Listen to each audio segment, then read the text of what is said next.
최근 미국에서 원격 종업원을 고용했다죠. 가게는 뉴욕에 있는데 매장 직원은 약 13,000km 떨어진 필리핀에 있어요. 뉴욕은 높은 인건비 둘째치고 사람 구하기도 어렵다는데 필리핀은 인구 60%가 영어는 가능한데 인건비도 낮으니 이들을 활용하는 원격 시스템을 도입한 거죠. 저는 이걸 보고 무슨 생각이 들었냐? 우선 앞으로 40, 50대는 희비가 갈릴 거란 생각, 나아가 지금 10대에서 20대는 더 힘들겠구나 하는 생각이에요. 이번엔 왜 그런 생각을 했는지 제 생각을 정리해 보려고 합니다.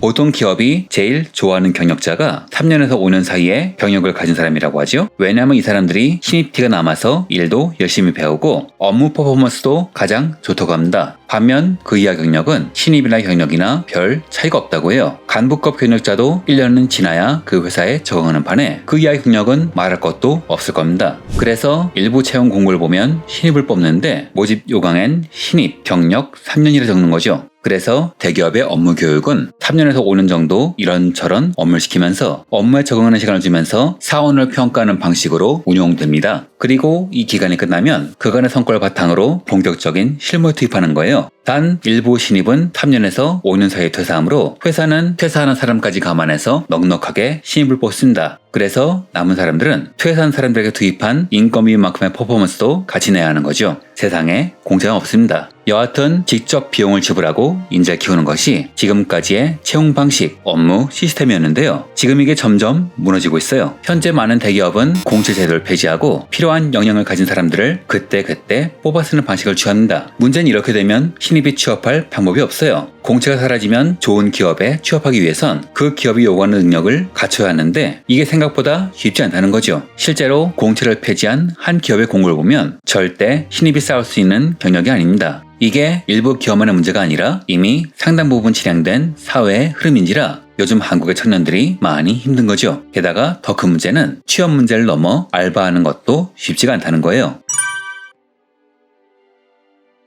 예전에 경험이 없는 청년들은 어떻게 일을 시작했느냐? 예를 들어 90년대 정말 인기 있던 알바, 잘만 하면 등록금도 뽑을 수 있던 공사장 알바를 돌아보죠. 굉장히 힘들고 옷도 더러워지지만 최저임금이 2,000원도 안 되는 마당에 하루에 5만원은 벌 수 있었던, 경력과 인맥이 쌓이면 10만원도 벌 수 있던 꿀알바. 그런데 처음 시작하면 가서 할 일이 뭐 나르는 것밖에 없어요. 이외로 배워야 할 수 있는 일이 많아서 처음 간 학생이 뭐 할 수 있는 게 없죠. 그런데 일단 그 현장에서 착실하게 일하면, 현장 관리자가 괜찮은 사람이라면 다음 방학 때 일자리도 마련해주고 그땐 일당도 올려줘요. 여름방학 때 5만원이었다면 겨울방학 땐 7만원에서 10만원을 주고 이렇게 신용을 얻으면 후배들도 데려올 수가 있는데 그 후배들이 일을 잘한다? 그럼 일당을 더 올려줍니다. 이렇게 인맥이 형성되죠. 그런데 지금은 어떤 상황이냐? 현재는 이런 노동집약적 산업의 경우 상당수가 외국인이 하고 있습니다. 현장 관리하는 사람도 이미 외국 사람인지라 자국민들을 우선해서 뽑고 심지어 한국말도 못하는 바람에 한국인이 채용되면 업무 진행이 안 되는 거죠. 필리핀 사람들에게 일자리를 빼앗긴 뉴욕 청년과 비슷하지 않나요? 그렇다면 지식 노동 혹은 지식이 가미된 육체 노동을 해야 하는데요. 90년대 학생들은 번역, 글쓰기로 돈을 벌었습니다. 지금이야 토익 900점대에 일본어 1급이 널리고 깔렸지만 저 때만 해도 대기업에도 토익 700점 이상은 거의 없었고 일본어 1급 같은 건 가진 사람이 그다지 많지 않았어요. 아무래도 이 나라는 일제강점기 잔재가 남아있는 곳인지라 일본어를 할 수 있는 사람들은 제법 많았지만 점수가 붙은 자격증을 가진 사람은 생각보다 드물었던 거죠. JLPT는 1984년에 시작되었고 사람들이 본격적으로 자격증을 따기 시작한 것은 일본 문화가 본격적으로 퍼져나간 90년대 초부터였으니까요. 그러니 JLPT 1급 사본과 함께 번역 포트폴리오 제출하면 단가가 낮은 건이나 마감 펑크나 번역을 받을 수 있었습니다. 물론 처음엔 그리 받지 못해요. 세상 물정 모르는 학생이기도 하고 선배들의 경험도 없고 업무 경험도 없으니 마구 후려치죠. 그런데 이 과정에서 어떻게든 인맥과 경력을 만들면 나중엔 제대로 된 일을 받을 수도 있고 꼭 거기와 인연을 끊어도 이력서에 쓸 내용이 생겨요. 극단적으로 말해서 사기를 당해 한 푼도 못 받아도 번역 경력은 그대로 남는 거죠. 결과물은 시장에 남아있으니 이걸로 영업을 한 겁니다. 그리고 이런 경험이 있다면 신입 면접 때 면접관의 눈길을 끌 수 있죠. 그러면 어학 능력을 더 키우게 되고 어학, 번역, 기고 능력을 가진 인재가 되는 거죠. 경우에 따라선 퇴사한 후 번역사나 작가로 창업할 수도 있고요.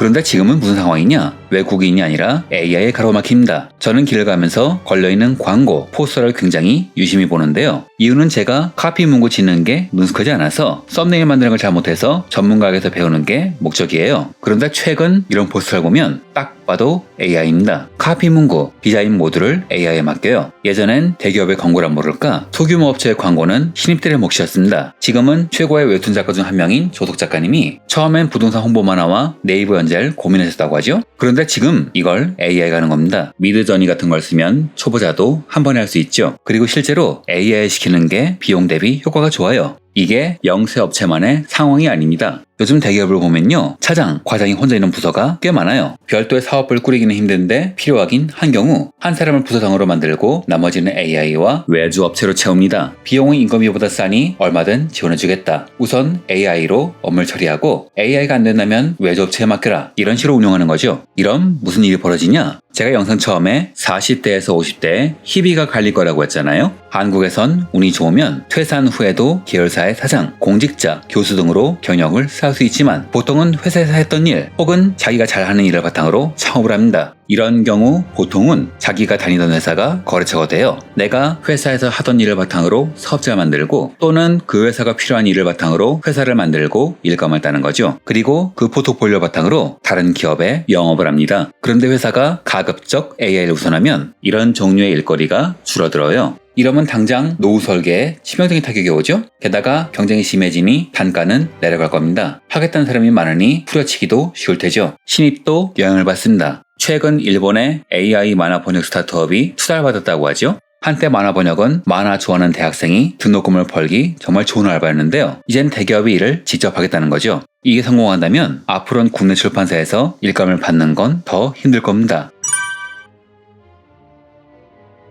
이렇듯 지금 사회는 경력자들도 힘든 상황이며 청년들은 더 힘들어요. 예전엔 이런저런 알바를 하면서 그 알바 경력을 커리어 삼아 기업에 진입하고 이후 자신의 업무 능력을 키우는 방식으로 성장했습니다. 점점 가팔라지고 좁아지긴 했지만 분명히 계단은 존재했죠. 하지만 지금은 달라요. 청년이나 중년이나 난이도의 차이는 있긴 하지만 예전에 있던 계단들이 하나 둘씩 사라지고 있어요. 지금은 청년들이 할 수 있는 육체 노동은 외국인들에게, 번역, 장문, 일러스트 같은 노동은 AI에게 다 빼앗기고 있어요. 그나마 대기업은 사람에게 맡기지만 영세업체 무조건 AI예요. 효율성과 비용 면에서 신입은 AI의 상대가 되지 않으니까요. 물론 모든 업무가 그런 건 아닙니다. 하지만 앞에서 1인 부서 이야기에서 말했듯 상당수의 업무는 신입이 없어도 돌아가는 상황이 되었죠. 이러면 청년은 AI와 비용과 효율성 면에서 경쟁을 해야 하는데 과연 그게 가능할까요? 물론 재능이 뛰어난 사람은 존재하긴 하지만 상당수는 그렇지 않을 겁니다. 프리랜서도 어려운 건 마찬가지예요. 이런 업종의 사람들의 경우에는 상업화된 이력이 구세주였죠. 예를 들어 그냥 홀로그램 A급 일러스트가 10만 장이 있는 사람, 그리고 B급이지만 실제 기업이 돈을 주고 지불한 일러스트 5만 장이 있는 사람. 보통 이러면 기업은 후자를 선택합니다. 기업은 100의 능력을 가진 사람 1인보다 50의 능력을 가진 사람 2를 선호하니까요. 경력이 부족하면 어떻게든 사업화된 경력 한 줄을 더 채워넣어야 하는데 이젠 그 채워넣는 것 자체가 점점 어려워지는 겁니다. 물론 이런 이야기가 나올 수 있을 겁니다. 지금 AI는 불완전하다. 인간 이상의 퍼포먼스를 낼 수 없다. 맞는 말입니다. 하지만 모든 분야가 그런 건 아니죠. 유명 작곡가 김영석 씨께서 모 기관의 의뢰를 받고 작곡 공모 심사했는데 1위인 곡이 알고 보니 AI를 사용해서 만든 곡이었다고 합니다. 수노 AI 같은 것은 텍스트만 치고 음조만 정해주면 이에 맞춰 알아서 작곡을 해주는데 바로 이런 걸 활용한 것이죠. 또한 교육 관련 업체 중에 규모가 좀 되는 곳은 PPT를 만드는 것을 대표나 강사가 하는 게 아니라 내부의 사원이 합니다. 강의 내용에 맞춰 안에 들어갈 이미지를 직접 만들거나 혹은 사용 허가를 받아서 넣는 일을 하죠. 그런데 요즘엔 그럴 필요가 없어요. 그냥 AI에게 맡겨버리면 되니까요. 시츄에이션, 상황, 그래프 등 모든 걸 AI가 할 수 있습니다. 즉 모든 부분을 AI가 대처하는 것은 무리겠지만 이외로 다름이 필요한 많은 업무는 AI가 대체 가능한 거죠. 그런데 사실 김영석 작곡가님 같은 건물쯤 되면 AI 세상이 와도 별 타격이 없습니다. 문제는 아직 궤도에 올라타지 못한 덜 익은 사람들 뿐이죠. 자, 다시 원격 종업원 이야기로 돌아가 보죠. 이는 미국의 구인난, 높은 인건비를 해결하기 위한 타겟책입니다. 미국의 젊은이들은 난데없이 필리핀 사람들과 몸값 경쟁을 해야 하는 처지가 되었죠. 하지만 전 이게 끝이라고 생각하지 않아요. 아마 저 필리핀 종업원은 조금만 지나면 AI 종업원과 경쟁해야 할 겁니다. 최근 여러 업체가 대화 모델을 연구하고 있는데 사실 음식점의 종업원은 그리 많은 말을 할 필요가 없어요. 어서 오세요.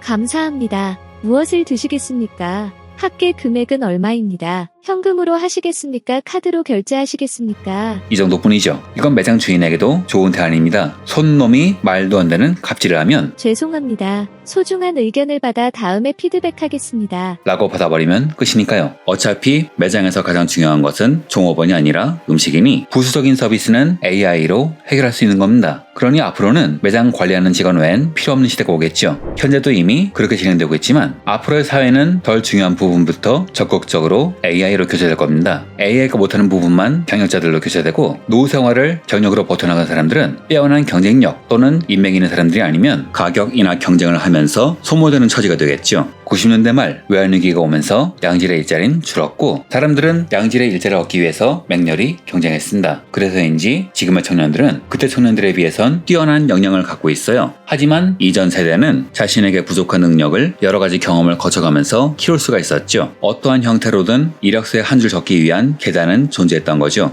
하지만 지금은 다르죠. 많은 자영업자가 줄펴가고 있으며 여러 기업이 되도록 지출을 줄이고 AI에 의존하고 있으며 남들이 선망하는 기업들은 공채를 줄이고 필요한 경력자만 충원합니다. 계단에 장애물이 점점 늘어나는 것을 넘어 많은 길이 사라지고 있습니다. 그러니 좁아진 문에 들어가기 위해서 경쟁력을 키워야 하고 이에 시간과 돈이 많이 드니 취업과 결혼이 늦어지는 겁니다. 이러니 자연히 생애 기대 수익은 줄어들 수밖에 없고 그러니 더 애를 안 낳는 거고 그러니 고객이 줄어들어 자영업자와 기업들이 점점 힘들어지고 그들이 수도꼭지를 잠그니 일자리가 더 줄어드는 악순환이 벌어지는 건데 아마 제가 말하는 이 문제는 국가 정책을 운영하는 사람들 여러 기업의 상층부도 잘 알고 있을 거예요. 한 가지 확실한 건 뾰족한 해결책이 어떤 겁니다. 물론 저도 마찬가지고요. 그래서 원격 종업원이 등장한 걸 보면서 좁아진 문을 어떻게 돌파할지 앞으로 어떤 문이 좁아져서 날 괴롭힐지 고민하고 또 고민하게 되는 거죠. 싫든 좋든 우리는 AI 세상에서 경쟁이 아닐까요? 생존 경쟁에 나선 여러분의 건투를 빌며 이번 영상은 이것으로 마치겠습니다. 시청해주셔서 감사합니다.